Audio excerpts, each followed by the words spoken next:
آپ کے لیے جو نیچے والا بٹے کا نیچے والا عدد ہوتا ہے وہ بڑا ضروری ہے، وہ بڑا ضروری ہے، اس کے اعتبار سے آپ کے ذریعے آپ کیلکولیشن کر سکتے ہیں۔ اب اس کے کیلکولیشن کے دو طریقے ہیں، کہ مثال ہے کہ آپ سمجھیں کہ کسی وارث کا حصہ ہے چھٹا اور کسی وارث کا حصہ ہے آٹھواں۔ اب آٹھواں حصے والا اور چھٹا حصہ والا جمع ہو گئے۔ اب بتائیں کس طرح سے ہوگا بھائی؟ 8 حصے کریں گے یا 6 حصے کریں گے؟ اب چھٹا ہوتا، اب کیک ہے، ایک کیک ہے، آپ نے جو ہے نا فاطمہ کو چھٹا حصہ دینا ہے، تو 6 حصے کر دو، ایک حصہ فاطمہ کو دے دو، خلاص۔ بھائی کیک آپ چھڑی آپ کے پاس ہے، آپ کے پاس کوئی پیزا ہے، پیزے کے آپ 6 سلائی سے بنا دو، کوئی مشکل نہیں ہے۔ لیکن اگر آپ نے جو ہے ایک کو 8واں حصہ دینا ہے اور ایک کو چھٹا دینا ہے، اب آپ کیا کرو گے؟ جو ساتھی ایل سی ایم پڑھا ہوا ہوگا وہ بولے گا بھائی 8 اور 6 کا ایل سی ایم نکالو، لیسٹ کامن ملٹیپل کیا ہوتا ہے؟ تو یا پھر آپ ایسا کرو 1/8 لکھو اور لکھو 1/6، 1/8 اور 1/6 کو جمع کرو۔ جب 1/8 اور 1/6 کو جمع کرنے بیٹھو گے تو آپ بولو گے کہ یار جو ہے ان کا جو ہے میں آپ کے سامنے تھوڑی سی اس کی پریکٹس کر دیتا ہوں۔ 1/8 ہے اور پلس، کیونکہ پلس کرنا ہے، ٹوٹل 1 تک پہنچنا ہوتا ہے، تو 1/6 ہوتا ہے۔ تو اب آپ کیسے کرو گے؟ تو آپ بولو گے کہ یار ایسا کرتے ہیں کہ ان کا جو ہے نا ایل سی ایم نکالتے ہیں۔ ایل سی ایم جو ہے وہ اس طرح کر کے نکلتا ہوتا ہے، تو آپ جو ہے نا یہاں 6 لکھو گے اور آپ یہاں 8 لکھو گے، ایسے غلطی ہوگی۔ پھر آپ بولو گے کہ یار اس کو جو ہے وہ 2 کو لے لیتے ہیں، 2 سے ہے وہ 3 × 6 ہو جائے گا، 2 × 4 = 8 ہو جائے گا۔ پھر آپ بولو گے کہ یار 4 بھی لے لیتے ہیں، کیونکہ 3 اور 4 تو الگ الگ ہی ہوں گے، تو 3 × 1 = 3 ہے، 3 × 4 = 4 ہے، اور کیا نام ہے، 3 × 1 = 3 اور 4 ایسے ہی نیچے لانا پڑے گا۔ اب اگر کسی کا ایل سی ایم کلیئر نہیں ہے تو اب میں وہ یہ طریقہ یا تو ایل سی ایم سیکھ لے، یا وہ یہ طریقہ چھوڑ دے، اس کے لیے دوسرا طریقہ ہے۔ یہ طریقہ ان لوگوں کے لیے جنہوں نے ایل سی ایم پڑھا ہوا ہے، صحیح نا؟ ایل سی ایم کس طرح ہے وہ آپ کے سامنے ہے، وہ طریقہ بھی میں نے کتاب میں لکھا ہے، وہ پڑھ بھی لے، سیکھ لے، فائدہ ہے انشاءاللہ۔ اب آپ 2 اور 3 اور 4 کو ملٹیپلائی کریں گے آپس میں، 6 یہ کتنا بن جاتا ہے؟ یہ 24 بن جاتا ہے۔ اب 24 کا، اب یہ کہ میں نے 8 کو 24 بنانا ہے اور 6 کو بھی 24 بنانا ہے، تو وہ کس طرح سے ہوگا کہ میں 8 کو 3 سے ملٹیپلائی کروں گا، نیومریٹر کو بھی اور ڈینومینیٹر کو بھی، اوپر والے حصے کو بھی اور نیچے والے کو بھی، اور 6 کو 4 سے ملٹیپلائی ضرب دوں گا، ملٹیپلائی کروں گا، تو وہ بن جائے گا 24، اور جو ہے وہ نیچے والا 1 ہو جائے گا، ایک جیسا ہو جائے گا، مطلب 3/24 اور 4/24۔ اچھا ایک بات یاد رکھیے گا، اچھا اس کو اگر ملا کے ساتھ لکھنا چاہوں تو یوں بھی کر سکتا ہوں، ایک لمبی لکیر کھینچ لی اور نیچے ایک 24 لکھ دیا، لیکن میں نے اس طرح نہیں کیا تاکہ آپ کو کنفیوز نہ ہو، آپ بولے ایک ہی ہے سارے۔ تو 3/24، اب آپ 8 میں سے ایک حصہ دو یا 24 میں سے 3 دو، اس میں کوئی فرق ہے؟ آپ مجھے بتائیں کہ آپ کسی کو 8 حصے کر کے ایک حصہ دیں، اب جو ہے کیا نام ہے، مثال ہے، آپ اے- آپ نے کسی کو آدھا دینا ہے، آپ 4 میں سے 2 دے دیں یا 2 میں سے 1 دے دیں، برابر ہے کہ نہیں ہے؟ تو 8 میں سے 1 دو یا 24 میں سے 3 دے دو، 6 میں سے 1 دے دو یا 24 میں سے 4 دے دو، یہ برابر ہے، صحیح ہے نا؟ یہ بات سمجھنے کی ہے، اور اگر کسی ساتھی کو سمجھ میں نہیں آ رہی ہے تو وہ مجھ سے پوچھ لے، ٹھیک ہے نا؟ اچھا جی، یہ طریقہ ایل سی ایم والا جو ہے وہ ایک ہے طریقہ جو اپنایا جائے گا، اور دوسرا طریقہ جو اپنایا جائے گا وہ ہے ہم آپ کو وہ اصول کا اصول کیا ہے کہ آپ کو ایل سی ایم نکال کے بتا دیں کہ بھائی یہ ایل سی ایم نکالیں، اور یہ جو ہے اس طرح کا جو ہے وہ کیا نام ہے، ایل سی ایم نکال کے ہم نے ڈیرائیو کر لیا ہے کہ یہ جو ہے آدھا کیا نام ہے اصول ہیں، یہ 24 ہے، یہ 12 ہے، اب اسی پر چلیں گے۔ اچھا جی، کیا مطلب، اس کو بعد میں ڈسکس کر لیتے ہیں، سب سے پہلے مخرج کی تعریف دیکھ لیں۔ یہ جو 6 حصے ہیں، وہ ہر حصہ کسی عدد سے نکلتا ہے، صحیح ہے نا؟ اس عدد کو کیا کہتے ہیں؟ مخرج کہتے ہیں۔ اب جو ہے وہ چھوٹے سے چھوٹا عدد جس سے حصہ نکل سکتا ہے، اس حصے کو مخرج کہا جاتا ہے۔ جیسے سدس کا جو مخرج ہے وہ 6 ہے، روبو کا مخرج 4 ہے۔ اس کو یعنی جو اگر بٹا لکھو تو بٹے کے اندر جو نیچے والا عدد ہوگا وہ جو ہے نا کیا کہلائے گا؟ وہ مخرج کہلائے گا۔ ثمن کا مخرج 8 ہے۔ مخرج اب کیک ہے، آپ نے کیک کے 8 حصے، اگر آپ کو 8واں حصہ نکالنا ہے تو آپ کیک کے کتنے حصے کرو گے؟ 8 حصے۔ تو 8 کیا ہو جائے گا؟ اگرچہ آپ نے نکالنا ایک حصہ ہے جو کہ 8واں ہے کیک کا، لیکن آپ نے ٹوٹل کیک کے کتنے حصے کیے؟ 8 کیے، تو مخرج کیا ہوا؟ 8 ہو گیا، صحیح نا؟ تو یہ جو ہے ربو کا مخرج 4 ہے، سمن کا مخرج 8 ہے، نصف کا مخرج 2 ہے۔ یہ اس طرح آپ کے سامنے ہم نے رکھ دیا، صحیح ہے نا؟ اب یہ مخرج معلوم کرنے کے دو طریقے بھی آپ کے سامنے رکھ دیتے ہیں، کہ ایک تو ہے کہ جو ہے آپ کو ایل سی ایم کے ذریعے سے آپ نکال لو، اور دوسرا طریقہ یہ ہے کہ آپ کو بتا دیا جائے کہ بھائی کون سے جو ہے مخرج کیا ہوتے ہیں، کون سا مخرج، کون سے عدد کا مخرج کیا ہوتا ہے اور کون سے عدد کا مخرج کیا ہوتا ہے۔ تو یہ آپ کے سامنے ہم واضح کر دیں، سمجھ میں آ رہی نہیں آ رہی؟ تو آج جو ہے وہ میں آپ کے سامنے ایک اتنی سی بات رکھ دیتا ہوں، کیونکہ ظاہر ہے کچھ نہ کچھ پریکٹیکل کام دینا ہے ساتھیوں کو۔ نوع اول کے ہم نے 3 پڑھے، آدھا، چوتھائی اور 8واں حصہ، اور نوع ثانی کے ہم نے 3 جو ہے پڑھے، 2 تہائی، 1 تہائی، چھٹا، ٹھیک ہے نا؟ پہلے والے کو ہم نصف، ربع، ثمن، اور دوسرے والے کو ثلثان، ثلث اور سدس سے یاد کرتے ہیں۔ یہ عربی نام بھی یاد کر لیں، کیونکہ میں نے اکثر جگہوں پر عربی ہی اس ناموں کو آگے چلایا ہے، کیونکہ ظاہر ہے عربی کتابیں اس میں ہیں تو اس سے آسانی رہتی ہے۔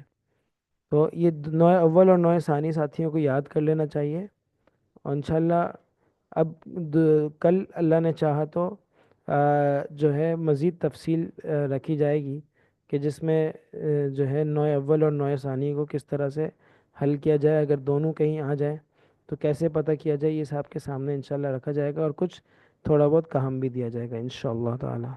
ٹھیک ہے، کوئی سوال؟